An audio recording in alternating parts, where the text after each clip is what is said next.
Hey guys, welcome back. Drip and Farm for Property. I'm your coach, Drip Coach, dropping knowledge bombs on all drip ecosystem related projects. And today's video, just going to be tugging on this thread that I've brought up multiple times about crypto not being a solo sport. Now, this is not to throw shade at Stunner, or I know he's the main one that used this phrase, but I've heard multiple other content creators say this as well. And you guys know that I don't subscribe to this, and I want to actually explain it. I've teased it out multiple times. I'm sure if you watched the video, you're aware, but I want to help you understand kind of why I choose not to embrace this. And it's for the simple fact that words have meaning and power, and what you say, or as they say, so a man thinketh, so is he, or what you believe. But there's a better quote by Mahatma Gandhi that he says, your beliefs become your thoughts. Your thoughts become your words become your actions become your habits become your values, and your values become your destiny. There's another one I think that's attributed to Henry Ford. Both the man who thinks he's right and thinks he's wrong are both correct. So there's a lot to unpack there. Is that basically the words you use will eventually shape your reality, and it becomes a lens through which you see the entire world through, and nothing more prominent than what I see in health and fitness. So I get a lot of people that come to me and say, I can't lose weight, I can't do this, I can't do that. And again, I've mentioned this before, but the minute you phrase things in that light, then your brain, to validate your existence, goes to find ways to show you exactly why you can't. So in this example of what Mahatma Gandhi is talking about, your beliefs become your thoughts become your words, and your words become your actions. I'm going to stop right there, because when you say crypto is a solo sport, then you act accordingly, right? So what I've done to break this is I've told you guys multiple times over that I believe crypto is community. Now, both of these are probably factually true, just depending on what side you want to approach it from. So I have chosen to approach it from the community side. And by saying this over and over again, those words that crypto is community, your words become your actions. Well, what have you guys been seeing me do? Well, I've been doing any and everything I can to rally that community. So my actions are predicated by the words that I've been telling myself. So I ended up creating the DAO. Remember, I showed you the video. That was just 3 words that Rock Ape just literally said out of context, out of nowhere, in an AMA that was between myself and Kryptonite. But because I have been telling myself that crypto is community, because I've been telling myself that I want to support the community that supported me, and I've been doing that, when he mentioned those words, it immediately got my brain to working on how can I find solutions to align with those words that I've been telling myself. And that's where your actions become your habits. I have made it a habit to put out content every single day now over the past 14 months, and a habit to embrace the Drip Coach moniker. And those habits have become my values. And I've told you guys about value, integrity, right? Doing what's right when no one's looking, calling out the BS that, and being transparent, showing you guys what I'm doing. You don't have to align with those things. Not to say that one of those is better than the other, or the way that I approach this is better than someone else, but it's to help you understand that these little things actually subconsciously impact you. You don't even realize it. If you want to know the power of your subconscious mind, man, read this book, or listen to it in my case, The Biology of Belief by Dr. Bruce Lipton. And he basically goes into the study of the brain and how epigenetics essentially influence the cell. So they used to think that a cell was whatever it became or whatever it came from. So if you had a muscle cell or a fat cell or whatever, that was it. But with epigenetics, they've learned that the environment can actually change the cell, can get the cell to behave in a different way. So even if you pull say a bone cell and take it and put it into a petri dish, if you surround it with other muscle cells, it will then mimic and become a muscle cell. So the idea is that epigenetics, or your environment, actually influence your behavior. So he's talking about the biology of belief, because your subconscious mind is the most powerful thing that we have. It's part of your lizard brain. It's why you can feel things before you can ever articulate them. And it's what's kept us our ability to survive as a species for so long. because it actually transmits signals. They say at 40 million bits of information per second, whereas your conscious mind is only 4D bits of information per second. So it's 1 million bits per second faster. That's why you can, you know, be on the cell phone and driving your car and changing the radio station and talking to someone else or whatever in the car, eating a burger, like all these different things, because your subconscious mind is in charge of that vehicle while you're driving. So anyway, what does this have to do with this? Well, because once you understand the power of your subconscious mind and understand where these habits actually come into play, it's because previously down the line, your actions, your words, and your thoughts and your beliefs got put in, and then you just start being and doing in accordance to these things. And again, the survival mechanism of our species is to be in line with our values, in line with our beliefs. It's hard for us to actually step outside of that. So whenever you create these systems within yourself, be it consciously or subconsciously, because many of our beliefs are actually programmed into us at children. Dr. Bruce Liston says that's around age 5 to 7 when your brain is in theta.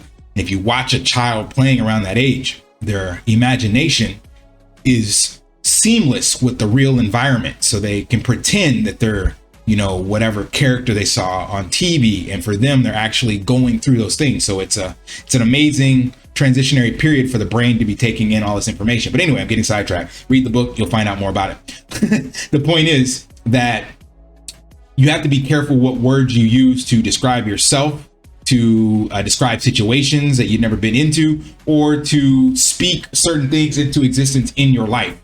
So again, I choose not to operate under this banner that crypto is a solo sport, because even though each person does indeed decide what they will do with their own bag, and you can't control that, I know that my actions as a person in the content creation space, I will influence other people. And if I can convince other people that crypto is community and that community is crypto, then they too will act in accordance with that. And then eventually things change. And that's how we've had change within any system over history's time, is somebody chose to think differently.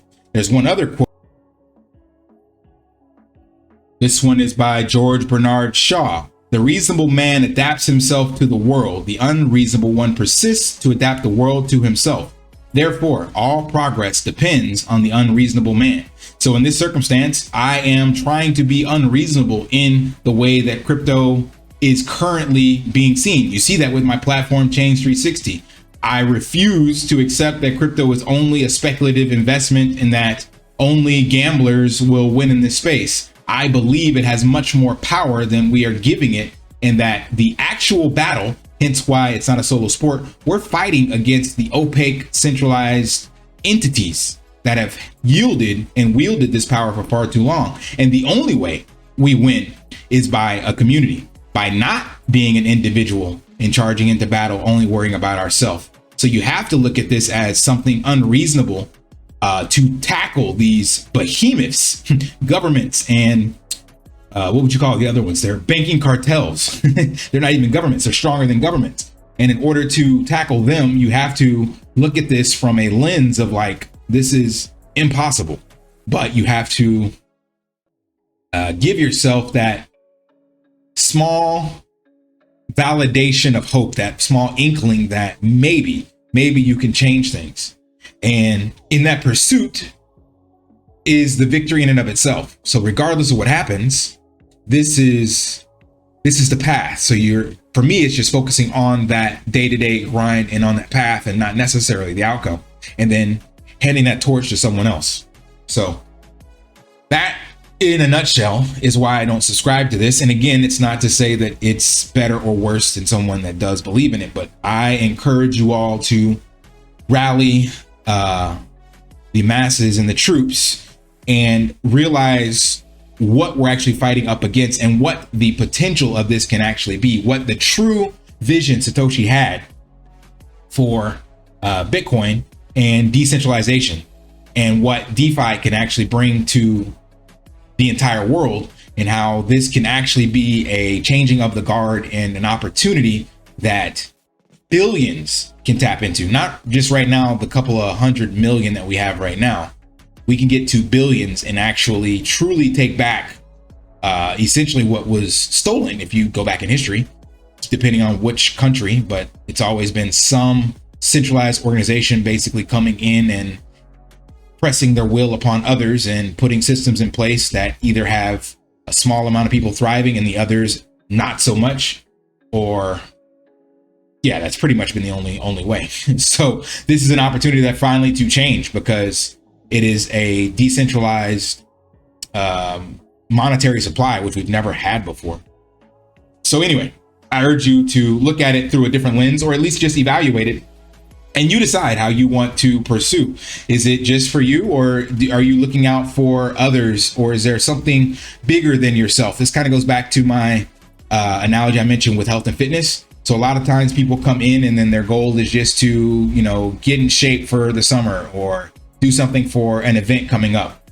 And that's great. But a lot of times that is a simple motivation that fades. So we call that a pushing force. You're pushing towards a goal. And once you get there, usually it falls off. But if you can find a pulling force, something that is pulling you in that direction, so that when you run out of that pushing energy, you can continue no matter what. Pulling forces are usually extrinsic. They're bigger than you. So you have intrinsic and you have extrinsic. When it's intrinsic, you're typically relying on yourself, your individual level of energy. But if it's extrinsic, for example, if you have kids or a family, you'll find that will to do something else. Like if your family was in danger and I said you had to lose 10 pounds in the next 5 days, or you would lose a family member, you would find a very strong pulling extrinsic force to get that done. And I think this is exactly why, or what I'm trying to get at in regards to crypto being community, because there's a much stronger force out there that you can tap into. And that's the reason I continue to put out content, because I realize it's bigger than me, maybe because I have a firsthand experience here out in a third world country and I can see the impacts. But I urge some of you all out there to look outside your lenses and your views on the world, and then try to find something a little bigger than you worth pursuing, fighting for, believing in something. That's just my hope. And I know not all will agree with that, or may think that that's a sugar-coated, rose-colored, candy-coated sky world. But as I mentioned in my last video, Les Brown said, if you shoot for the moon, you'll miss, you'll land amongst the stars. So to me, that's the moonshot goal, and anything in between there is gravy. So take that as you will. Crypto for me is still community, and let me know in the comments where you fall on that spectrum. All right, that's all I got in this one. Hope it provides some value. Shouts out to Bernard Shaw and, of course, Mahatma Gandhi. All right, if that provided any value, smash that HBO special, brother out. Like, subscribe, comment down below, and until next time, live daily and achieve your... Want to pay your in real life bills with crypto? How about send crypto directly to anyone with a bank account? Spritz Finance is a decentralized solution to be your own bank and connect your crypto earnings to real-world bills and payments. They do not take custody of your assets and allow support on multiple blockchains and Web3 wallets. Sign up below using my referral link and you will get $50 back when you make your first $50 bill payment with crypto. Additionally, I will be using referral bonuses to airdrop, donate, or burn based on community feedback. Sign up now.